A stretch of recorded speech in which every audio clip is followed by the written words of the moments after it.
បើសិនបើលោកអ្នកនាងចង់បានព័ត៌មានផ្ទាល់របស់អាស៊ីសេរីអញ្ជើញលោកអ្នកនាងចុចលើពាក្យថា like ហើយបន្ទាប់មកទៀតចុចលើពាក្យថា subscribe បន្ទាប់មកចុចលើរូបកណ្ដឹងនិងជ្រើសរើសយកពាក្យថាអជាទីមិត្តរីអ្នកខ្លំមើលនិងអ្នកតាមដានភូមិសាស្ត្រនយោបាយអះអាងថាការបដិសេធ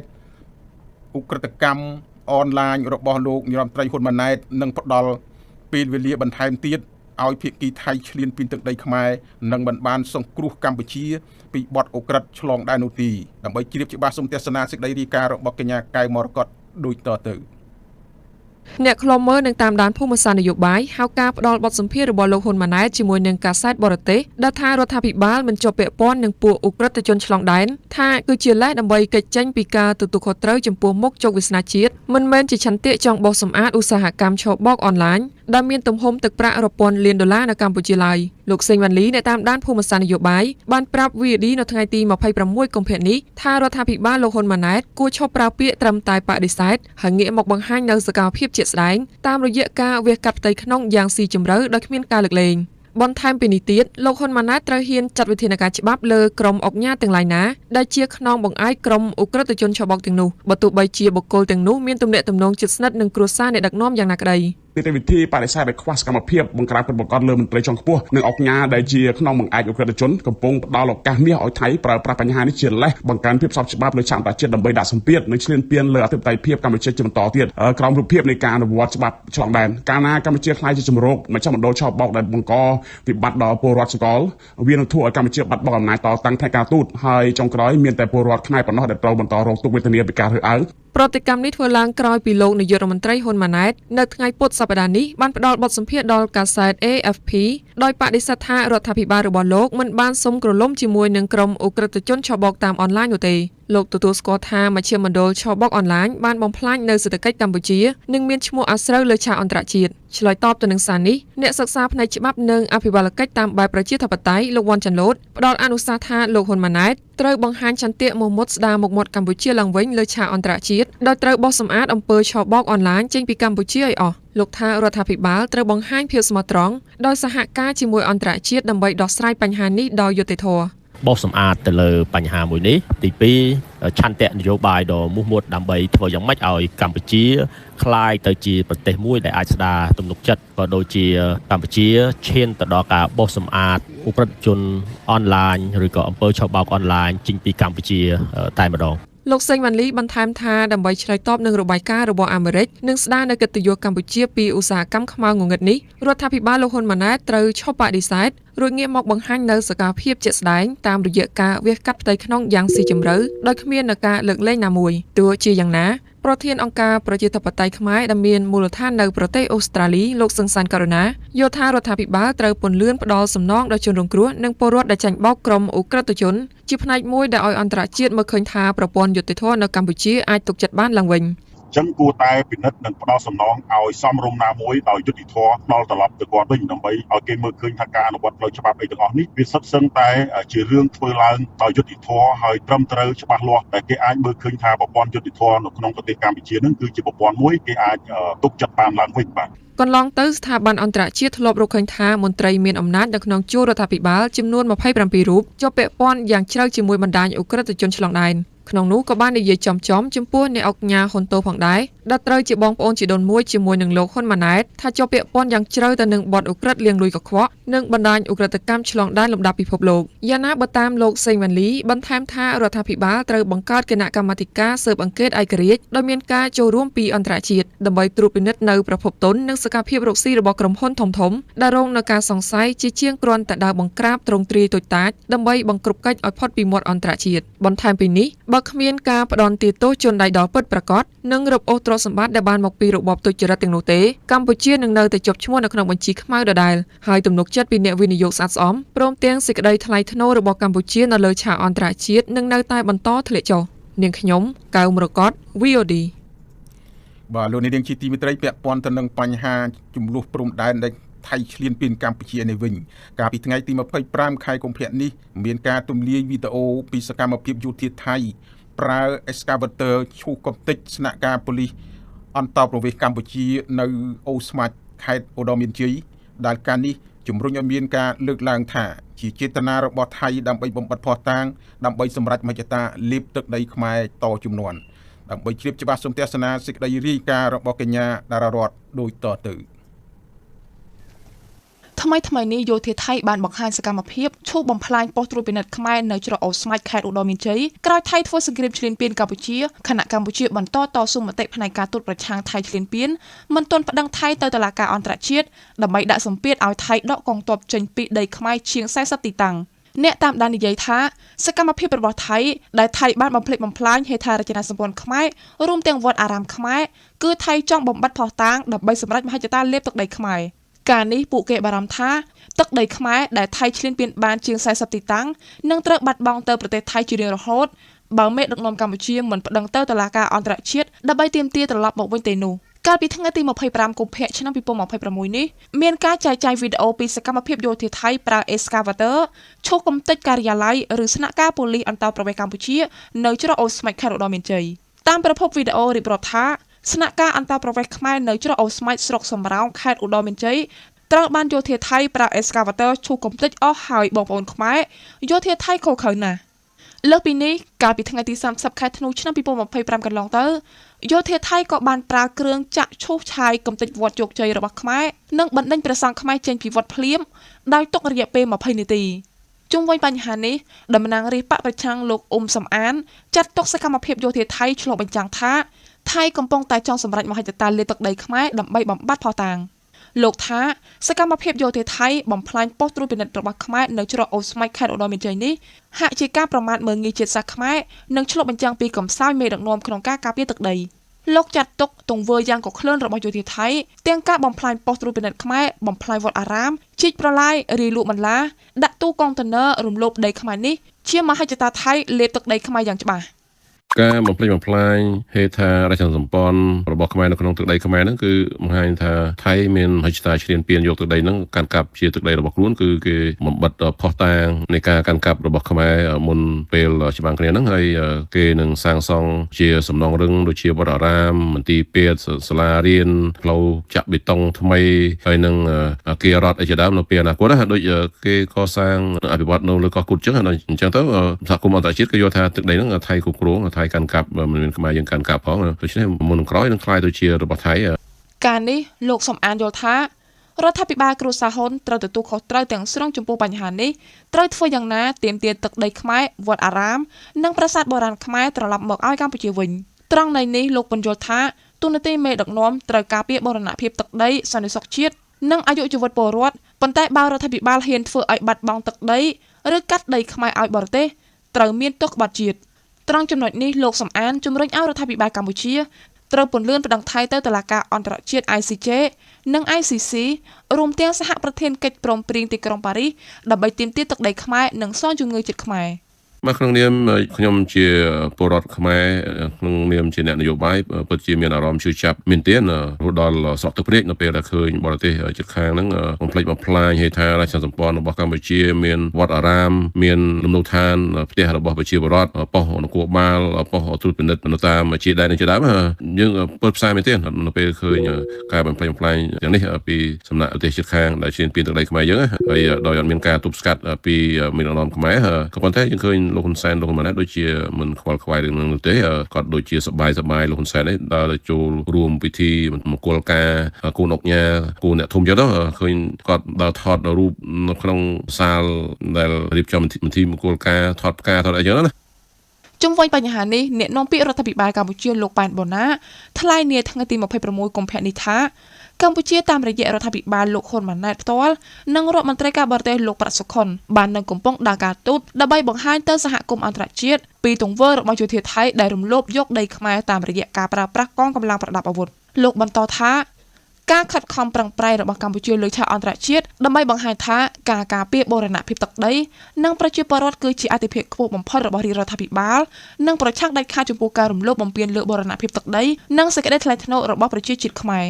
លើសពីនេះលោកបញ្ជាក់ទៀតថាកម្ពុជាមិនទាន់ទទួលស្គាល់នៅការកែប្រែខ្សែព្រំដែនណាមួយដែលកើតចេញពីការប្រើប្រាស់កម្លាំងឡើយកម្ពុជាប្រកាន់ជំហរមឹងម៉ាត់ក្នុងការការពារខ្សែព្រំដែនអន្តរជាតិកម្ពុជាថៃដែលបន្សល់ទុកដោយគណៈកម្មការព្រំដែនឥណ្ឌូចិនសៀតដោយគោរពគោលការណ៍ច្បាប់អន្តរជាតិគោលការណ៍ខ្សែព្រំដែនមិនកែប្រែ គោរពអនុសញ្ញាសន្ធិសញ្ញាបារាំងសៀមផែនទីនិងកំណត់ហេតុបោះបង្គោលព្រំដែនរបស់គណៈកម្មការបោះបង្គោលព្រំដែនឥណ្ឌូចិនសៀមព្រមទាំងកិច្ចព្រមព្រៀងនិងឯកសារពាក់ព័ន្ធនានាដែលភាគីទាំងពីរបានឯកភាពគ្នាកាលពីពេលកន្លងមកកម្ពុជាមិនទទួលស្គាល់ជាដាច់ខាតនៅការកែប្រែខ្សែព្រំដែនណាមួយដែលកើតចេញពីការប្រើប្រាស់កម្លាំងនោះឡើយដោយឡែកប្រធានក្រុមប្រឹក្សាខ្លងមើលកម្ពុជាលោកម៉ាណាតនិយាយថាការបំផ្លាញហេដ្ឋារចនាសម្ព័ន្ធឬប៉ុស្តិ៍ត្រួតពិនិត្យខ្មែរនៅច្រកអូស្វាច់នេះហាក់បង្ហាញថាថៃចង់កែប្រែទីនោះជាទឹកដីរបស់ខ្លួនត្រង់ន័យនេះលោកបញ្ជាក់ថាការពន្លឿនឈូសកំទេចប៉ុស្តិ៍ខ្មែរលើទឹកដីខ្មែរដែលថៃដណ្ដើមគ្រប់គ្រងក្រោយសង្គ្រាមឈ្លានពាន21ថ្ងៃកន្លងមកនេះគឺចេតនាថៃចង់ផ្លាស់ប្ដូរទីនោះជាកម្មសិទ្ធិរបស់ខ្លួនវិញការនេះលោកម៉ែនណាតចាត់ទង្វើយ៉ាងកក្លឿននិងខុសខើរបស់យោធាថៃដែលបន្តបំផ្លិចបំផ្លាញហេដ្ឋារចនាសម្ព័ន្ធខ្មែរនេះជាការប្រមាថជាសាសខ្មែររួមទាំងមេដឹកនាំខ្មែរខ្លាំងណាស់អានឹងជាការប្រមាថថៃឃើញរដ្ឋាភិបាលកម្ពុជាវាខ្សោយទាំងថៃបន្តប្រមាថដែលប្រមាថហើយញុះញង់ធ្វើសកម្មភាពនេះសកម្មភាពនោះញុះញង់ដើម្បីឲ្យកម្ពុជាត្រូវតែតដៃគំនិតគេគឺចង់តដៃដើម្បីគេបង្រីការឈ្លានពានទៀតហើយកម្ពុជាយើងមិនចង់តដៃហើយក៏មិនឃើញមានសកម្មភាពអនុវត្តច្បាប់អន្តរជាតិដើម្បីការពារខ្លួនទៀតទេដូច្នេះអញ្ចឹងទៅសៀមប្រមាថកាន់តែខ្លាំងហើយទន្ទឹមនឹងសៀម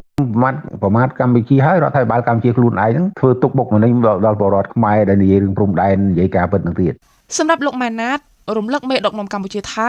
កំឡុងពេលនេះកម្ពុជាគឺគ្មានជំរឿនអ្វីក្រៅពីពន្លឿនបញ្ជូនសំណុំរឿងព្រំដែនទាំងអស់ប្តឹងថៃទៅតុលាការអន្តរជាតិ ICJ និង ICC ដើម្បីទាមទារទឹកដីលោកបារម្ភដែរថាបើលោកហ៊ុនម៉ាណែតនៅស្ទាក់ស្ទើរមិនព្រមបញ្ជូនសំណុំរឿងព្រំដែនប្តឹងថៃទៅតុលាការអន្តរជាតិឲ្យជួយទេថៃនឹងពង្រីកការឈ្លានពានបន្តបំផ្លាញហេដ្ឋារចនាសម្ព័ន្ធខ្មែរបន្ថែមទៀតចំពោះវីដេអូដែលទាហានថៃឈូសឆាយបំផ្លាញប៉ុស្តិ៍ប៉ូលីសអន្តរវេសខ្មែរនៅអូស្វាច់វាជាវីដេអូសំខាន់មែនទែនទៅថៃនឹងចូលមកបំផ្លិចបំផ្លាញទ្រព្យសម្បត្តិខ្មែរអញ្ចឹងមិនថានៅក្នុងរឿងព្រំដែនហ្នឹងកម្ពុជាអាចប្តឹងទៅតុលាការចំនួន2គឺតុលាការ ICJ និងតុលាការ ICC នេះបំផ្លិចបំផ្លាញទ្រព្យសម្បត្តិហ្នឹងអាហ្នឹងប្តឹងទៅ ICC ហ្នឹងបទអក្រិតកម្មប្រឆាំងមនុស្សជាតិនិងបទអក្រិតកម្មពីសង្គ្រាមធ្វើសង្គ្រាមបំផ្លិចបំផ្លាញទ្រព្យសម្បត្តិគេត្រូវតែទាមទារការសងខូចខាតគោរំលឹកថាក្រោយសង្គ្រាមឈ្លានពានកម្ពុជា21ថ្ងៃនេះចាប់ពីថ្ងៃទី7ខែធ្នូដល់ថ្ងៃទី27ខែធ្នូត្រូវបានគេជឿថាខ្មែរបាត់ទឹកដីចំនួន45ទីតាំងដូចជាប្រាសាទតាមាន់ធំប្រាសាទតាមាន់តូចប្រាសាទតាក្របីប្រាសាទខ្នាច្រកអានសេះភ្នំ350ភូមិជោគជ័យភូមិព្រៃច័ន្ទផ្ទះ3ខ្នងអូភ្លុកដំរីថ្មដាភ្នំទ្រាប់ថ្មដូនអូស្មាច់បឹងត្រកួនចំនួន4ភូមិផ្ទះតាមុកអូផ្កាស្នេហ៍តាថាវនិងជប់អង្គុញជាដើមបើតាមមាត្រា52នៃរដ្ឋធម្មនុញ្ញចែងថារាជរដ្ឋាភិបាលកម្ពុជាបដិញ្ញារក្សាការពារឯករាជ្យអធិបតេយ្យបូរណភាពទឹកដីអនុវត្តនយោបាយបង្រួបបង្រួមជាតិដើម្បីឯកភាពជាតិដោយឡែកក្រមព្រហ្មទណ្ឌមាត្រា440ចែងថាអំពើប្រគល់ឲ្យរដ្ឋបរទេសឬភ្នាក់ងារបរទេសនៅដែនដីជាតិទាំងស្រុងឬមួយផ្នែកជាអំពើក្បត់ជាតិត្រូវផ្តន្ទាទោសដាក់ពន្ធនាគារអស់មួយជីវិតនាងខ្ញុំខុនចាន់តារារត VOD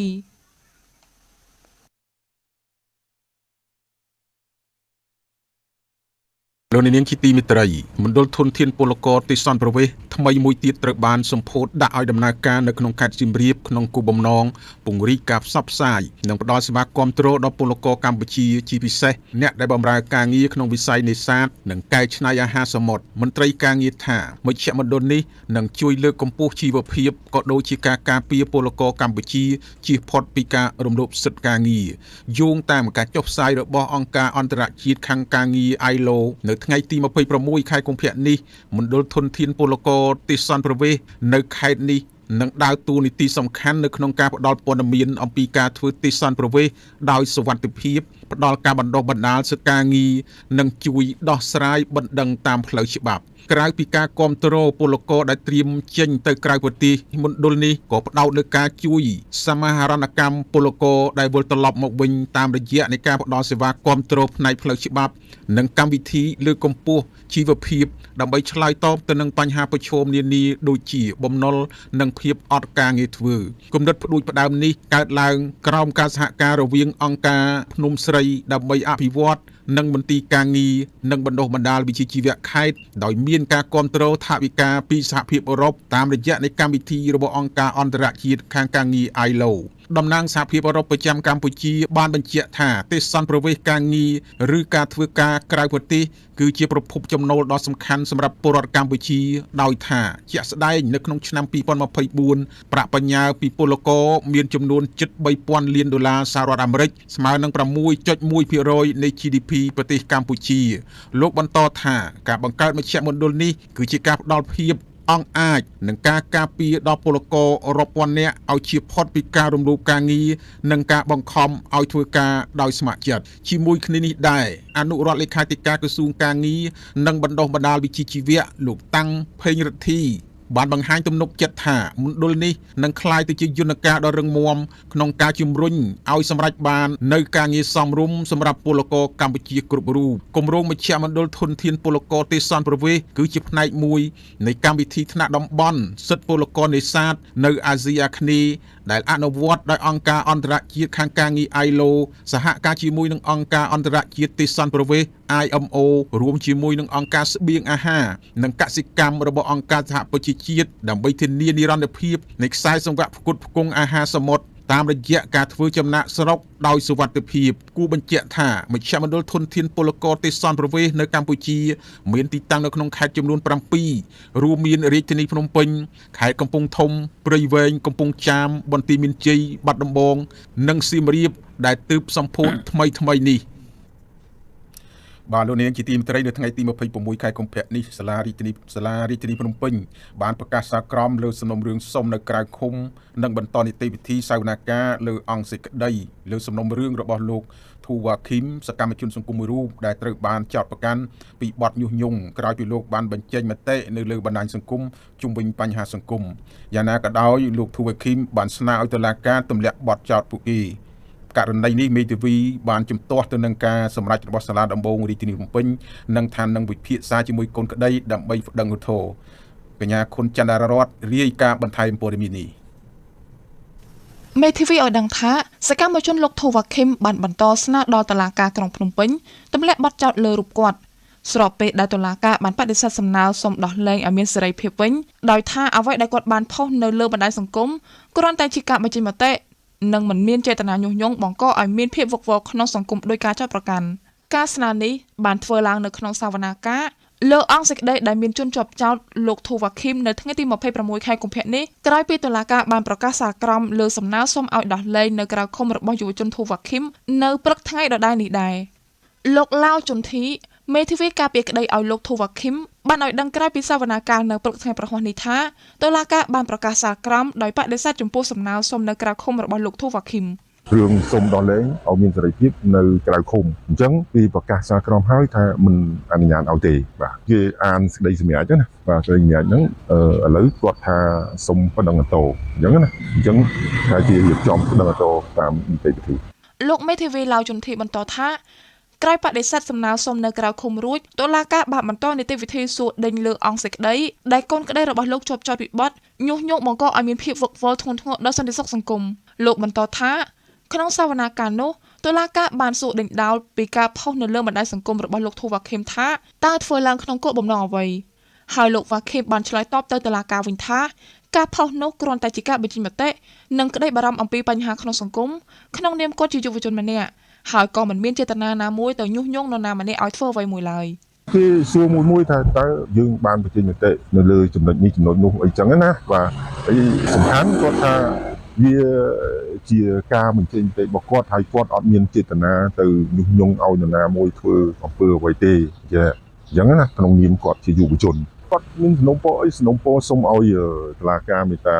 សម្រេចឲ្យគាត់រួចផុតពីបទចោទហ្នឹងព្រោះគាត់អត់មានចេតនាណាដែលធ្វើឲ្យមានបញ្ហាវឹកវរដូចជាការចោទប្រកាន់ណាបើតាមមេធាវីរូបនេះអ្វីដែលលោកធូវ៉ាឃីមបានបង្ហោះលើបណ្ដាញសង្គមគ្រាន់តែជាគំនិតរបស់យុវជននៅក្នុងសង្គមប្រជាធិបតេយ្យដែលអាចនឹងបញ្ចេញមតិធ្វើយ៉ាងណាកែលម្អសង្គមទៅតាមអ្វីដែលមានចែងនៅក្នុងច្បាប់កំណត់ដូចជាសិទ្ធិពលរដ្ឋសិទ្ធិនយោបាយហើយក្នុងរដ្ឋធម្មនុញ្ញមាត្រា41ក៏បានចែងពីការបញ្ចេញមតិធ្វើយ៉ាងណាកុំឲ្យប៉ះពាល់ដល់សន្តិសុខសង្គមនិងប៉ះពាល់ទៅដល់អ្នកដទៃសម្រាប់សវនាការលើអង្គសេចក្តីនេះតុលា ការនឹងប្រកាសសារក្រមនៅថ្ងៃទី11ខែមិនិនាឆ្នាំ2026ខាងមុខនេះបើតាមលោកមេធាវីឡាវជុនធីសកម្មជនសង្គមនឹងធ្លាប់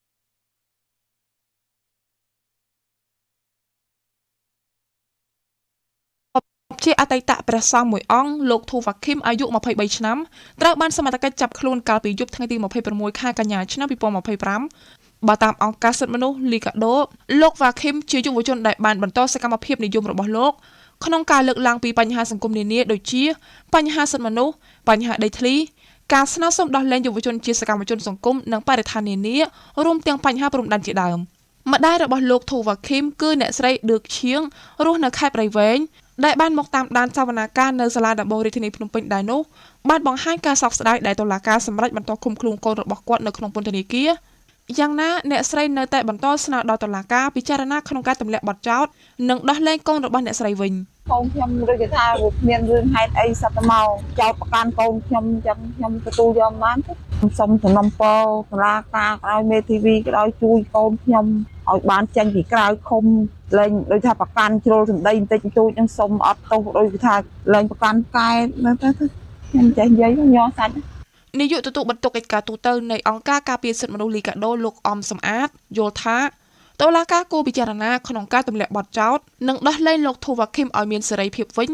ដោយសារតែកន្លងមកយុវជនរូបនេះតែងតែសកម្មក្នុងការចូលរួមការងារសង្គមបរិស្ថាននិងលើកកម្ពស់ការគោរពសិទ្ធិមនុស្សអញ្ចឹងបើយើងមើលទៅលោកធូវ៉ាឃីមគួរណាស់តែត្រូវបានទទួលនៅសេរីភាពវិញបាទដើម្បីចូលរួមបន្តនៅការលើកកម្ពស់ទៅលើបញ្ហាសិទ្ធិមនុស្សកិច្ចការពារបរិស្ថានការងារសង្គមផ្សេងៗទៀតដែលលោកតែងតែសកម្មក្នុងការចូលរួមកន្លងមកនោះ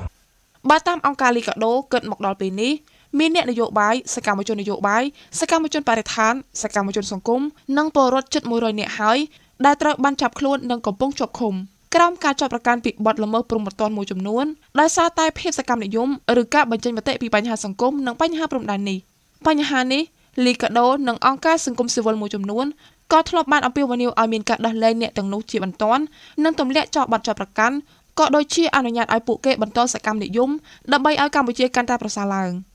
មាត្រា41នៃរដ្ឋធម្មនុញ្ញចែងថាប្រជាពលរដ្ឋខ្មែរមានសេរីភាពខាងការបញ្ចេញមតិរបស់ខ្លួនសេរីភាពខាងសារព័ត៌មានសេរីភាពខាងបោះពុម្ពផ្សាយនិងសេរីភាពខាងការជួបប្រជុំជនណាក៏ដោយមិនអាចឆ្លៀតប្រើសិទ្ធិនេះដោយរំលោភនាំឲ្យប៉ះពាល់ដល់សិទ្ធិរបស់អ្នកដទៃដល់ទំនៀមទម្លាប់ល្អរបស់សង្គមដល់សន្តិភាពសាធារណៈនិងដល់សន្តិសុខជាតិឡើយនាងខ្ញុំខុនចាត់តារារត VODបាទលោកនាងជាទីមេត្រីពាក់ព័ន្ធទៅនឹងវិធានការចាប់ចងសកម្មជនសិទ្ធិមនុស្សសកម្មជនបរិស្ថាននិងសកម្មជននយោបាយនោះវិញមានការលើកឡើងថាការចោទប្រកាន់សកម្មជននយោបាយនិងសកម្មជនបរិស្ថានសិទ្ធិមនុស្សពីបទរួមគំនិតក្បត់ត្រូវបានអ្នកតាមដានចាត់ទុកថាជាសោកនាដកម្មរបស់ប្រព័ន្ធយុតិធធម៌កម្ពុជាជំរុញឲ្យមានការបែកបាក់ជាតិគ្មានទីបញ្ចប់និងគម្រាមកំហែងដល់យន្តការពង្រឹងប្រព័ន្ធនីតិរដ្ឋនៅកម្ពុជាបញ្ហានេះរដ្ឋាភិបាលចាំបាច់ត្រូវបញ្ញាប់កែលម្អឡើងវិញដើម្បីទប់ស្កាត់កុំឲ្យមានចលាចលសង្គមកញ្ញាកែមរកតរាយការណ៍ព័ត៌មាននេះការចោទប្រកាន់សកម្មជននយោបាយនិងសកម្មជនបរិស្ថានសិទ្ធិមនុស្សពីបទរួមគំនិតក្បត់ជិត10ឆ្នាំក្រមបន្ទាត់នយោបាយរបស់គណបកកណ្ដាលអំណាចងាកចេញពីគន្លងប្រជាធិបតេយ្យត្រូវបានអ្នកតាមដានចាត់ទុកថាជាសោកនាដកម្មរបស់ប្រព័ន្ធយុត្តិធម៌គំរាមកំហែងដល់ការពង្រឹងប្រព័ន្ធនីតិរដ្ឋដោយរដ្ឋាភិបាលលោកហ៊ុនម៉ាណែតត្រូវប្រញាប់កែលម្អដើម្បីទប់ស្កាត់ចលាចលសង្គមក្តីបារម្ភនេះបន្ទាប់ពីតុលាការកំពូលកាលពីថ្ងៃទី23កុម្ភៈបានបើកសវនកម្មលើបណ្ដឹងសុំឲ្យមានការដោះលែងសកម្មជនចលនាមេដាធម្មជាតិចំនួន5រូបក្នុងនោះរួមមានកញ្ញាឡុងកុនធាលោកថនរដ្ឋាកញ្ញាភួនកៅរិស្មីលោកលីច័ន្ទដារាវុធនិងលោកយីមលៀងហ៊ីបន្ទាប់ពីសវនកម្មតុលាការកំពូលបានប្រកាសថាសាលដីកានៃសំណុំរឿងនេះនឹងត្រូវប្រកាសនៅថ្ងៃទី2ខែមិនិនាសកម្មជនទាំងនេះត្រូវបានសាលាដំបងរាជធានីភ្នំពេញសម្រេចផ្តន្ទាទោសជាប់ពន្ធនាគារម្នាក់ៗចន្លោះពី6ទៅ8ឆ្នាំក្រុមការចោទប្រកាន់ពីបទរួមគំនិតក្បត់ខណៈលោកយីមលៀងហ៊ីត្រូវបានកាត់ទោសមួយករណីទៀតពីបទប្រមាថអង្គព្រះមហាក្សត្រពួកគេត្រូវបានបញ្ជូនទៅឃុំខ្លួននៅក្នុងពន្ធនាគារនៅទីតាំងផ្សេងៗគ្នាឆ្ងាយពីគ្រួសារកាលពីថ្ងៃទី2ខែកក្កដាឆ្នាំ2024បើគិតត្រឹមថ្ងៃទី26កុម្ភៈឆ្នាំ2026នេះអ្នកទាំង5បានជាប់ឃុំនៅក្នុងពន្ធនាគារអស់រយៈពេលជាង600ថ្ងៃហើយ ការចោទប្រកាន់នេះដោយសារភាពសកម្មនិយមនៅក្នុងកិច្ចការងារការពារបរិស្ថានធនធានធម្មជាតិនិងការការពារនូវសិទ្ធិមនុស្សរបស់ពួកគេនិងការជំរុញឲ្យតុលាការនិងពិចារណាដោះលែងដើម្បីឲ្យពួកគេបានជួបជុំគ្រួសារនិងបន្តនៅភាពសកម្មនិយមនៅក្នុងកិច្ចការពារបរិស្ថានធនធានធម្មជាតិឡើងវិញនេះបើតាមលោកអំសំអាតនាយកទទួលបន្ទុកកិច្ចការទូតនៃអង្គការ Liga do ដែលបាននិយាយនៅមុខតុលាការកំពូលកាលពីថ្ងៃទី23កុម្ភៈបន្ទាប់ពីលោកបានចូលទៅតាមដានការសួរដេញដោលលើបណ្ដឹងសារទុកឬជំទាស់នឹងសាលក្រមចោទប្រកាន់របស់សាលាដំបងសកម្មភាពរបស់អ្នកទាំង5គឺជាសកម្មភាពចូលរួមក្នុងកិច្ចការពារបរិស្ថានធនធានធម្មជាតិហើយដូច្នេះវាគួរតែត្រូវបានលើកទឹកចិត្តសម្រាប់ពួកគាត់មិនត្រូវជាគោលដៅនៃការចាប់ឬការឃុំខ្លួនទេអញ្ចឹងយើងឃើញថាការចាប់ការឃុំខ្លួនកន្លងមកក៏មានការរិះគន់ច្រើនទៅលើបញ្ហាទាំងអស់នេះដែរហើយទាំង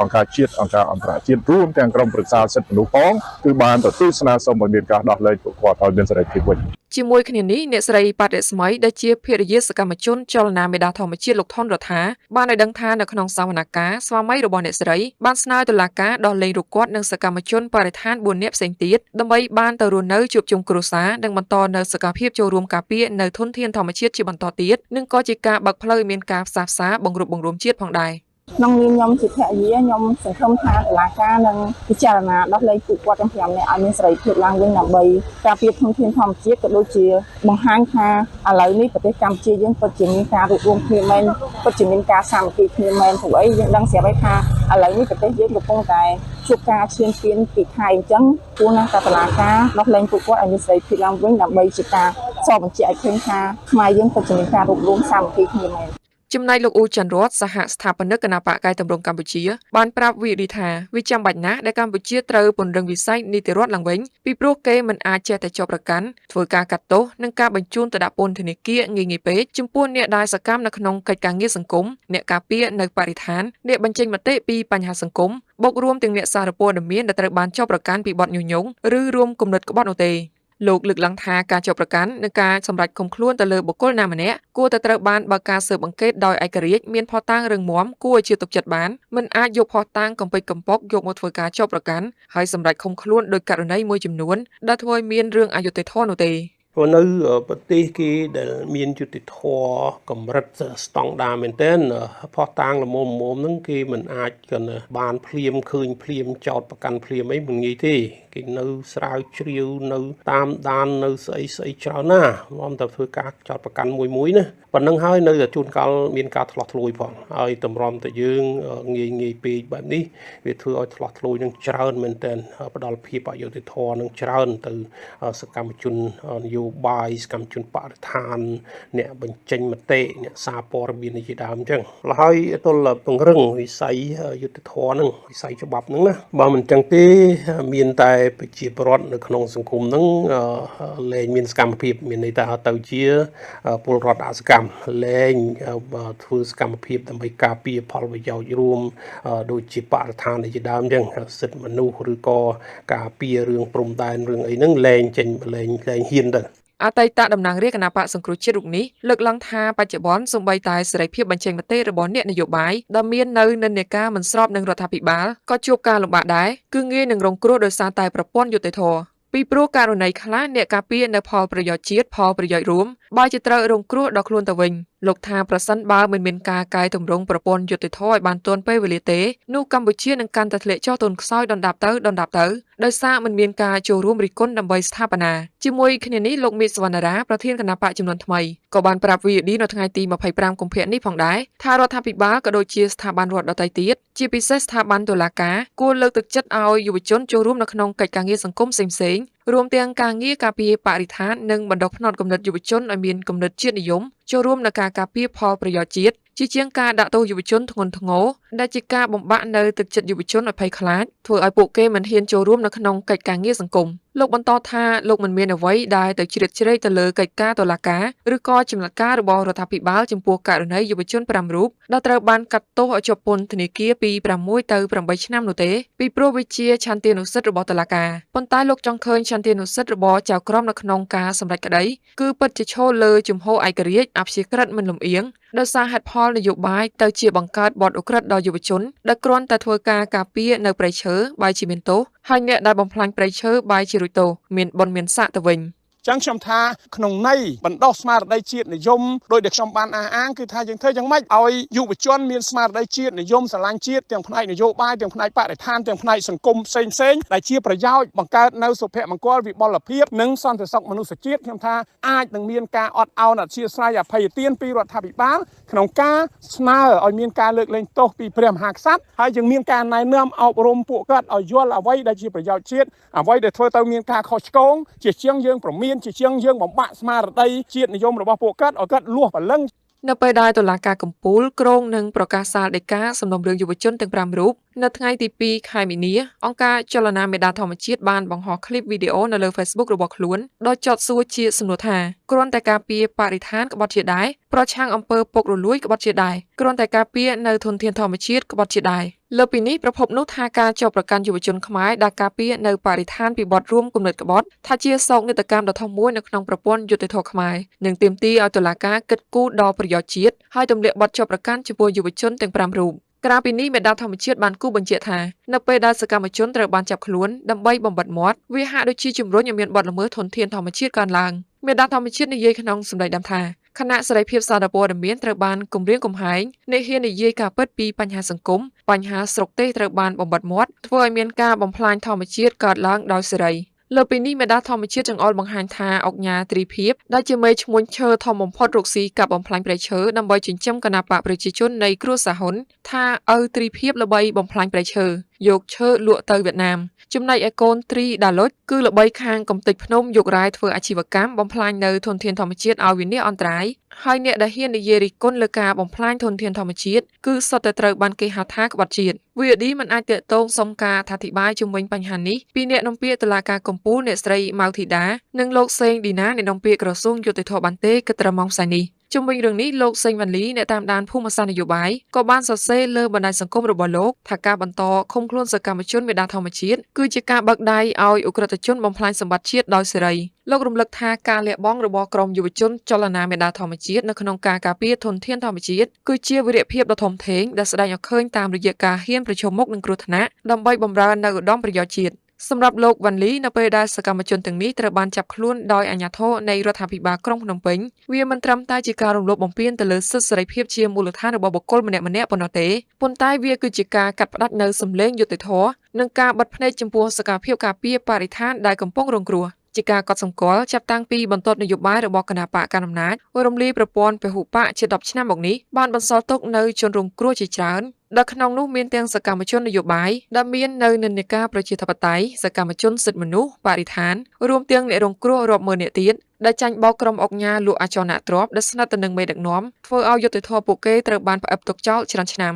ការនេះធ្វើឲ្យកម្ពុជាមានកេរ្តិ៍ឈ្មោះមិនល្អលើឆាកអន្តរជាតិទាំងការរំលោភសិទ្ធិមនុស្សជាប្រព័ន្ធរឿងអាស្រូវពុករលួយជាមួយបណ្ដាញឧក្រិដ្ឋកម្មឆ្លងដែនទទួលបាននៅចំណាត់ថ្នាក់ជិតបាតតារាងនៅក្នុងសន្ទុះយុត្តិធម៌ពិភពលោកនៅក្នុងរយៈពេលជិត10ឆ្នាំមកនេះប្រព័ន្ធនីតិរដ្ឋនៅកម្ពុជាគឺត្រឹមដើមឆ្នាំ2026បង្ហាញពីការធ្លាក់ចុះនៃគុណភាពអភិបាលកិច្ចនៅខាងក្នុងដែលផ្ទុយគ្នាទាំងស្រុងទៅនឹងការលើកឡើងកន្លងមករបស់រដ្ឋាភិបាលលោកហ៊ុនម៉ាណែតយោងតាមទិន្នន័យចុងក្រោយបង្អស់នៃសន្ទុះការយល់ដឹងអំពីអំពើពុករលួយរបស់អង្គការដំណាភៀបអន្តរជាតិឆ្នាំ2025ដែលទើបនឹងចេញផ្សាយនៅថ្ងៃទី10កុម្ភៈឆ្នាំ2026បង្ហាញថាកម្ពុជាក្រោមការគ្រប់គ្រងរបស់លោកហ៊ុនម៉ាណែតបានធ្លាក់មកដល់ចំណុចទាបបំផុតមិនធ្លាប់មាននៅក្នុងរយៈពេលមួយទសវត្សរ៍ចុងក្រោយដោយទទួលបានពិន្ទុត្រឹមតែ20លើ100ប៉ុណ្ណោះតួលេខនេះមិនមែនគ្រាន់តែជាលេខសម្រាប់វាស់វែងប្រព័ន្ធនីតិរដ្ឋធម្មតានោះទេប៉ុន្តែវាជាសញ្ញាអាសន្នដែលបង្ហាញថាអំពើពុករលួយនៅកម្ពុជាលែងជាបញ្ហាបុគ្គលទៀតហើយប៉ុន្តែវាបានក្លាយជាជំងឺជាប្រព័ន្ធដែលចាក់ឫសយ៉ាងជ្រៅតាមរយៈបណ្ដាញបកពួកនិយមប្រព័ន្ធបែបនេះជួយសម្រួលដល់ការប្រមូលផ្ដុំទ្រព្យសម្បត្តិនិងអំណាចទៅក្នុងដៃក្រុមអ្នកមានអំណាចមួយក្តាប់តូចដែលបង្កើតជាមហាកំពែងរារាំងអ្នកវិនិយោគបរទេសដែលមានគុណភាពនិងមាននៅតម្លាភាពមិនចង់ឲ្យមកបណ្ដាក់ទុននៅកម្ពុជាដោយសារតែពួកគេបារម្ភពីភាពមិនច្បាស់លាស់នៃច្បាប់និងដំណើរការសម្រេចចិត្តដែលធ្វើឡើងដោយសម្ងាត់នៅក្រោយខ្នងបើតាមប្រភពនោះនៅក្នុងចំណោមប្រទេសអាស៊ានទាំង10កម្ពុជាគ្រាន់បើតែជាងមីយ៉ាន់ម៉ាដែលគ្រប់គ្រងដោយរបបសឹកប៉ុណ្ណោះខណៈពេលដែលសិង្ហបុរីរក្សាបានតំណែងកំពូលក្នុងតំបន់និងម៉ាឡេស៊ីកំពុងបង្ហាញពីសន្ទុះកាយទម្រង់យ៉ាងខ្លាំងក្លារីឯវៀតណាមបានបង្ហាញពីឆន្ទៈនយោបាយពិតប្រាកដតាមរយៈយន្តការកម្ចាត់មន្ត្រីពុករលួយកម្រិតខ្ពស់ប៉ុន្តែកម្ពុជាបែរជាបន្តធ្លាក់ចុះជាលំដាប់ឫសគល់នៃបញ្ហាដ៏រ៉ាំរ៉ៃនេះគឺផ្ដើមចេញពីប្រព័ន្ធយុត្តិធម៌ដែលមហាជនមើលឃើញថានៅមានជាប់ពាក់ព័ន្ធទៅនឹងអធិបុលនយោបាយខ្លាំង ជាជាងការធ្វើជាបង្គោលបង្អែកដ៏រឹងមាំនៅក្នុងការការពារសិទ្ធិសេរីភាពជូនប្រជាពលរដ្ឋនាងខ្ញុំកៅមរកត VOD បាទលោកនាងជាទីមេត្រីពាក់ព័ន្ធនឹងព័ត៌មានអន្តរជាតិនេះវិញសន្ទរកថាបែបលខោនរបស់លោកត្រាំកាលពីយប់ថ្ងៃទី24កុម្ភៈបានបង្ហាញតម្រុយតិចតួចបំផុតអំពីការផ្លាស់ប្ដូរទិសដៅរដ្ឋាភិបាលអាមេរិកបើទោះបីជាការសម្លេងឆ្នោតបង្ហាញថាប្រជាធិបតេយ្យរបស់ចៅហ្វាយសេតាវិមានរូបនេះស្ថិតនៅក្នុងរង្វង់ 40% ក្តីនេះបើយោងតាមសារព័ត៌មាន BBC ចេញផ្សាយកាលពីថ្ងៃទី25ខែកុម្ភៈនេះកញ្ញារតនមូលីការីកាបន្ថែមលោក Donald Trump បានថ្លែងសន្ទរកថាបែបវាយបកកាលពីយប់ថ្ងៃទី24កុម្ភៈដោយបានលើកដំកើងនៅអ្វីដែលលោកហៅថាជាការផ្លាស់ប្ដូរជាប្រវត្តិសាស្ត្ររបស់អាមេរិកខណៈការស្ទង់មតិបានបង្ហាញថាប្រជាជនអាមេរិកជាច្រើនមិនពេញចិត្តនឹងស្ថានភាពបច្ចុប្បន្នរបស់ប្រទេសនិងការដឹកនាំរបស់ប្រធានាធិបតីរូបនេះឡើយសម្រាប់ចៅហ្វាយសេតាវិមានរូបនេះគឺបានបង្ហាញតម្រុយតិចតួចបំផុតអំពីការផ្លាស់ប្ដូរទិសដៅរដ្ឋាភិបាលរបស់ខ្លួនផ្ទុយទៅវិញដោយសម្លឹងមើលទៅលើការបោះឆ្នោតពាក់កណ្ដាលអាណត្តិដ៏សំខាន់នៅចុងឆ្នាំនេះលោកបានថ្លែងសន្ទរកថាប្រចាំឆ្នាំបែបផ្សព្វផ្សាយលក់គោលនយោបាយទៅកាន់ប្រទេសជាតិប្រាប់ទៅរដ្ឋសភាព្រឹទ្ធសភាពីការបង្កើតការស្រាយជំរុញទឹកចិត្តស្នេហាជាតិទៅកាន់អ្នកគាំទ្រដ៏ស្មោះត្រង់របស់លោកនិងការឌឺដងទៅកាន់គូប្រជែងនយោបាយរបស់លោកវាគឺជាសន្ទរកថាដែលពោពេញទៅដោយការរៀបចំឈុតឆាកបែបល្ខោនដែលជាប្រភេទសកម្មភាពសម្រាប់កាមេរ៉ាដែលអតីតពិធីករកម្មវិធីទូរទស្សន៍រូបនេះហាក់ដូចជាចូលចិត្តនេះបើយោងតាមសារព័ត៌មាន BBC នៅដើមដំបូងលោកបានស្វាគមន៍ក្រុមវាយកុងហ្គោលើតកបុរសអូឡ িম্প ិកអាមេរិកមកកាន់កន្លែងអង្គុយភ្ញៀវកិត្តិយសពួកគាត់បានលើកមេដាយមាសរបស់ពួកគេខណៈដែលសមាជិកបកសាធារណរដ្ឋបានស្រែកជយោថា USA ហើយសូម្បីតែសមាជិកបកប្រជាធិបតេយ្យក៏បានក្រោកឈរទះដៃអបអរសាទរដែរបន្ទាប់មកលោកត្រាំបានសរសើរវីរៈបុរសយោធារួមមានវីរៈយុទ្ធជនសង្គ្រាមលោកលើកទី2ដែលមានអាយុ100ឆ្នាំដែលបានទទួលមេដាយកិត្តិយសនិងអ្នកហែលទឹកម្នាក់នៃកងកម្លាំងការពារឆ្នេរដែលបានជួយសង្គ្រោះមនុស្ស165នាក់ដែលបានជាប់គាំងក្នុងទឹកជំនន់នៅរដ្ឋតិចសាសកាលពីឆ្នាំមុនហើយទទួលបានមេដាយ Legion of Merit សម្រាប់វីរភាពដ៏អស្ចារ្យទោះបីជាសន្ទរកថារបស់លោកបានបង្កើតកំណត់ត្រាដែលមានរយៈពេលវែងរហូតដល់107នាទីក៏ដោយក៏ឈុតឆាកទាំងនេះបានធ្វើឲ្យបរិយាកាសនាពេលល្ងាចមានភាពរស់រវើកនិងស្របទៅតាមប្រធានបទធំរបស់ប្រធានាធិបតីស្ដីពីស្នេហាជាតិនិងសមិទ្ធផលរបស់អាមេរិកសន្ទរកថារបស់លោកបានចាប់ផ្ដើមជាមួយនឹងឃ្លាដែលគេឮកន្លងមកលោកបានមានប្រសាសន៍ថាប្រទេសជាតិរបស់យើងបានវិលត្រឡប់មកវិញហើយវាគឺជាប្រទេសដែលក្តៅកគកបំផុតនៅក្នុងពិភពលោកនៅចំណុចមួយបន្ទាប់ពីការស្ដីបន្ទោសបកប្រជាធិបតេយ្យថាជាអ្នកបង្កឲ្យមានវិបត្តិសមត្ថភាពនៃការចំណាយលោកបានបន្ថែមថាយើងកំពុងធ្វើបានល្អប្រសើរបើតាមសារព័ត៌មាន BBC លោកបានចង្អុលបង្ហាញអំពីចំណូលដែលកំពុងកើនឡើងទីផ្សារភាគហ៊ុនដែលកំពុងរីកចម្រើនតម្លៃប្រេងសាំងទាបការកាត់បន្ថយយ៉ាងខ្លាំងនៅការឆ្លងដែនខុសច្បាប់នៅព្រំដែនភាគខាងត្បូងនិងការទប់ស្កាត់អតិផរណាបានជោគជ័យលោកបានសន្និដ្ឋានថាប្រទេសរបស់យើងកំពុងឈ្នះម្ដងទៀតហើយបញ្ហាប្រឈមសម្រាប់ប្រធានាធិបតីគឺថាសម្លេងឆ្នោតគាំទ្រជាសាធារណៈរបស់លោកកំពុងស្ថិតក្នុងរង្វង់ 40% ហើយសាធារណជនអាមេរិកចង់ឲ្យលោកធ្វើអ្វីបន្ថែមទៀតដើម្បីដោះស្រាយកង្វល់របស់ពួកគេកាលពី2ខែមុនលោកបានថ្លែងសន្ទរកថាថ្នាក់ជាតិពិសេសវិមានដោយបានលើកឡើងនៅប្រធានបទនិងទិន្នន័យស្ថិតិស្រដៀងគ្នានេះដែរប៉ុន្តែវាមិនទាន់អាចបញ្ចុះបញ្ចូលសាធារណជនបាននៅឡើយទេប្រធានាធិបតីនិងជំនួយការរបស់លោកហាក់ដូចជាសង្ឃឹមថាជាមួយនឹងចំនួនអ្នកទស្សនាសន្ទរកថាដ៏ច្រើនដែលអាចមានរាប់សិបលានអ្នកនោះលទ្ធផលនឹងមានភាពខុសប្លែកពីមុនទោះជាយ៉ាងណាក៏ដោយអ្វីដែលលោកត្រាំមិនបានធ្វើនៅក្នុងសន្ទរកថានេះគឺផ្ដល់នៅគោលនយោបាយថ្មីៗឲ្យបានច្រើននាងខ្ញុំរតនមូនិកា VOD បាទលោកនាងជាទីមេត្រីកម្មវិធីផ្សាយរបស់ VOD នៅពេលនេះចប់តែប៉ុណ្ណេះសាកយើងខ្ញុំសូមថ្លែងអំណរគុណដល់លោកនាងដែលបានតាមដានទស្សនាកម្មវិធីផ្សាយរបស់ VOD ទទួលយកមតិរិះគន់ដើម្បីផលិតព័ត៌មានឲ្យកាន់តែស៊ីជម្រៅព័ត៌មានពិតនិងស៊ីជម្រៅជាមូលដ្ឋានសម្រាប់ចិត្តត្រូវរបស់លោកនាងក្នុងជីវភាពរស់នៅប្រចាំថ្ងៃនិងការបោះឆ្នោតការសិក្សានានារកឃើញថារដ្ឋាភិបាលដែលកាត់ចេញពីការបោះឆ្នោតមិនត្រឹមត្រូវកំណើនសេដ្ឋកិច្ចស្ទើរតែទាំងអស់ធ្លាក់ទៅក្នុងដៃក្រុមគ្រួសារអ្នកមានអំណាចរីឯប្រជាពលរដ្ឋខ្លាចជាជនរងគ្រោះនៃអំពើពុករលួយបកណៈនេះខ្ញុំបាទញឹមសុខននិងសហការីផ្សាយសូមអរគុណនិងសូមជម្រាបលា